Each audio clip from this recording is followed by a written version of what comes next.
Hey guys, आज हम velvet का सूट तैयार कर रहे हैं। और जब भी हम वेलवेट का सूट बनाते हैं तो हमारे मन में कई डाउट्स आते हैं कि हमें इनर लगाना है या नहीं लगाना है, हमने फिटिंग कितनी लेनी है। तो आज हम जितने भी डाउट्स होते हैं सलवार बनानी चाहिए या नहीं, इसकी सब क्लियर करेंगे इस वीडियो में। मैंने इस सलवार ही तैयार की है। तो सबसे पहले मैंने फ्रंट पार्ट ये बिछाया है और इनर पर सारी कटिंग और सारे निशान मैंने लगा लिए हैं, तैयार कर रखा बिल्कुल। और लेंथ का निशान लगाने के बाद इनर को बिछा लूँगी इसके ऊपर। मैं हमेशा ऐसे ही इनर वाले सूट की हमेशा ऐसे ही कटिंग करती हूँ। तो सारे निशान इनर पर ही लगाती हूँ। पहले इनर धो के प्रेस करके और फिर उसके ऊपर निशान लगा के उसके बाद मेन फैब्रिक कटिंग करती हूँ। तो आज भी मैंने वही प्रोसेस की है। अब मैं इसकी फ्रंट पार्ट की कटिंग कर रही हूँ। इसके लिए मैंने कोई एक्स्ट्रा फिटिंग नहीं ली है, वही जो मेरी सेम है 19, 17, 21, तो वही मैंने सेम रखी है फिटिंग। और उसी से ये सूट बिल्कुल फिट बैठा था। कई बार होता है मोटा कपड़ा हमें एक्स्ट्रा फिटिंग लेनी होती है, लेकिन वेलवेट थोड़ा सा ऐसे ललता है तो उसके लिए ज़रूरी नहीं होती। जो कपड़ा खिसकता नहीं है उसके लिए ज़रूरी है मोटे में। ये अटैच पिन मैंने लगा रखी थी, इसकी वर्क था गले पर तो वो उतार दी। फ्रंट पार्ट कट होने के बाद अब हमारा सेकंड पार्ट कटिंग हो रहा है। तो सेम वैसे ही, बट एक बात का मैं हमेशा ध्यान रखती हूँ, सेकंड पार्ट में 1.5 इंच एक्स्ट्रा लेती हूँ फर्स्ट पार्ट से, और वो लेती हूँ ऊपर मोढे से, ताकि हमारा गला पीछे ना जाए। क्योंकि बॉडी की जो बनावट होती है वो इस तरह से होती है, कंधे के ऊपर थोड़ा एक्स्ट्रा कपड़ा हमें चाहिए होता है। और कटिंग हमारी कंप्लीट होने के बाद मैंने इसकी सलवार कट की है। सलवार के लिए बहुत बड़ा डाउट रहता है कि वेलवेट वाले सूट की सलवार बनाएं या ना बनाएं। तो आप बना सकते हैं, सलवार बिल्कुल बना सकते हैं, लेकिन हल्की सलवार होनी चाहिए। आप हैवी सलवार इसमें नहीं बना सकते। हल्की सी सलवार मैंने बनाई है। और कली तख्ते जोड़ने के बाद अब मैंने बेल्ट तैयार किया और ये है मेरे बेल्ट का बैक पार्ट। तो इसको मैं पहले बैक पार्ट से शुरू करती हूँ, साथ ही इसमें प्लेटें डालती हूँ, साथ ही बेल्ट जोड़ती हूँ, अलग से नहीं डालती। कई बहनें अलग से डालती है, वो अपनी चॉइस है, आपको जैसा ठीक लगता आप वैसा ही करते हो। मैं हमेशा ऐसा ही करती हूँ। तो आप सलवार ज़रूर बना सकते हैं, और सलवार बनाते हैं तो आप इनर भी नहीं, कोई ज़रूरत नहीं होगी इनर की सलवार में। अब ये मेरा आया है कट, जो आगे की प्लेटें यहाँ से शुरू होगी, ये वाला कट है, यहाँ तक डलेगी। और हल्की ही रखी है मैंने सलवार, कपड़ा भी इसमें कम ही आता है, वेलवेट में कम ही था मेरा। तो यहाँ पर भी मैं छोटी छोटी चुन्ना टेप छोटी छोटी प्लेटें डाल लूँगी। आप ट्राउज़र अगर सिलवाते हैं वेलवेट का तो इनर ज़रूर लगवाएं, फिर वो चिपकेगा टांगों के। और कमीज़ पर भी ज़रूर लगवाएं, इसे सिलने वाले को भी आसानी होगी और पहनने वाले को भी। बाद में लगाना उधेड़ना बहुत मुश्किल हो जाता है, आप स्टार्टिंग में ही लगवा लें। और अगर सलवार बना रहे हो तो उसके ऊपर इतनी ज़रूरत नहीं है इनर की, कमीज़ पर काम चल जाएगा आपका। तो मैंने दोनों ही साइड की प्लेटें इस तरह से इसमें डाल ली हैं। और अब मेरी मोरी बाकी है बनानी सलवार की। थोड़ा मोटा भी हो जाता है कपड़ा, तो आप हल्की हल्की सी प्लेटें लगाएं, ज़्यादा मोटा ना होने दें मशीन के ऊपर।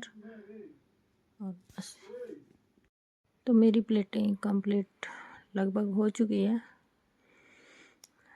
अब मेरी मोरी बनानी बाकी है सलवार की, और इसके बाद मैं करूँगी कमीज़ की स्टिचिंग। और एक सिलाई ऊपर को हम लगाते हैं। और एक डाउट ये भी होता है कि इस पर कौन सी सुई चलती है, कौन सी मशीन चलती है। इस पर जो छोटी मशीनें हमारी होती है घर में वो तो नहीं चलती, लेकिन अम्ब्रेला मशीन इसमें चलती है कपड़े पर, और उसमें चाहे मर्जी आप कौन सी भी सुई यूज कर लो, सारी सुइयाँ इसमें चल जाती है। ज़रूरी नहीं है कि हमें इसमें 14 नंबर की सुई डालें, बल्कि 14 नंबर की सुई इतनी अच्छी नहीं चलेगी। पतले कपड़े पर वो चलती है, मोटे पर के लिए नहीं होती 14 नंबर की सुई।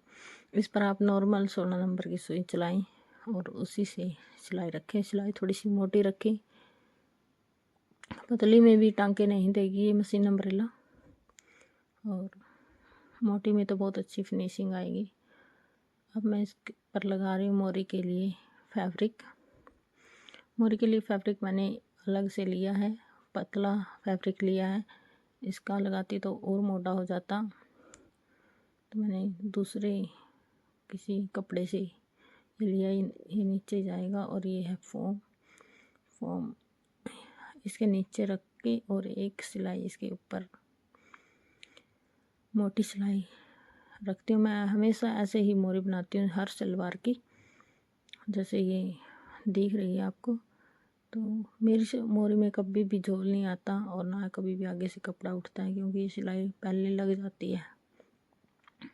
पहले मोरी तैयार करके, कई बहनें ऐसे करती है, पहले मोरी तैयार करती है फिर इसके ऊपर चिपकाती।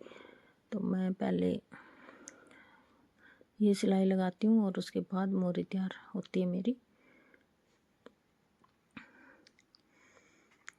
मैंने 16 नंबर की सुई इस पर यूज़ की है, और सारा सूट, सारे ही जो गर्म कपड़े होते हैं 16 नंबर की सुई से, गर्म या ठंडे जैसे भी मर्जी कपड़े होते हैं, मैं हमेशा 16 नंबर की सुई रखती हूँ और अच्छे से सिलाई आती है सभी पे। कोई ज़रूरत नहीं है आपको, बस आपको मशीन की ज़रूरत होती है। मशीन जो छोटी मशीनें होती है वो नहीं चल पाती, उनके लिए हमें जुगाड़ बिठाना पड़ता है। कभी टेप लगाएं, कभी अखबार बिछाएं नीचे, लेकिन बड़ी मशीन में कोई दिक्कत नहीं होती। और ये मेरी मोरी कंप्लीट हो रही है।